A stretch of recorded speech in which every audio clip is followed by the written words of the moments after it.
So it is obviously 9 metre long, so it is very heavy. Yeah. But I've cut it in a few sections to make it easier for myself. Not so common sense. Wow. So that's all your grain, all in together like that.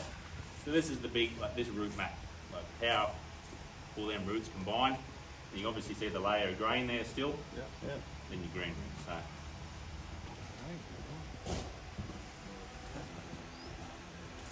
So what do you think this is actually saving you? Do you have any idea? Well, Say on a month. but say if you're buying barley at $300 a tonne, Yeah. I roughly work like for trading cattle, we just trade cattle. Yeah. So around that 300 kilos out to 450 Yeah. is basically a couple $100 an animal. So it helps that way too. Not so much cost into it. Then obviously with our straw side, a lot of people now clicked onto the straw for feeding the animals. There might be even like a sheep containment people, just a bit of grain and the straw, things like that. But it's just all about the greenery in an animal, which I've definitely noticed over the last few years, like good quality greenery, they just bounce so much quicker.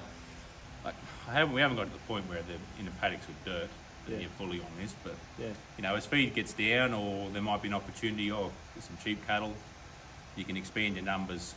So basically you can nearly double your numbers if you've got something, you know, I mean, you can go buy hay and anything as well, but it's just a pretty low cost thing at the end of the day. I mean, don't get me wrong, obviously a lot of people get turned away now with the labour side of it. Yes. It is an everyday thing when you got it running. Yeah. I mean, it took me a little while, even with this, when I first did it. When I first bought it, just had little shelves in here. It can be pretty simple. And then I talked to a lady out of West Wyalong, she wanted to know about it. So just go get the 5-rib laser light sheets from Mitre 10 or Bunnings. Because your 5-rib laser light stuff, it's obviously got like 5 channels in it. And you got ribs, you know, what you put on your roofs. Yeah. So I was just laying it in them channels. Yeah. And you know, they're only about half as wide, the fodder that was coming out. Yeah. But that's why I haven't thought about doing here before with all the trouble of getting these out of China. But this is cheap, that's cheap. It doesn't really cost much at all. It's always daunting how much it costs because there is companies that do make them. You know, you can buy a container and just plug it in. It's just power and water already set up to go.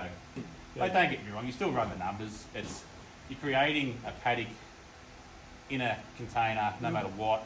You can plonk it next to a shed, it's not going to be a massive thing. You're not worried about when's it going to rain, fertiliser prices, things like that. So it's just very cheap. Like I said, you can use wheat, barley, oats, lupins in there. I think people have done corn over in America on some videos I've watched.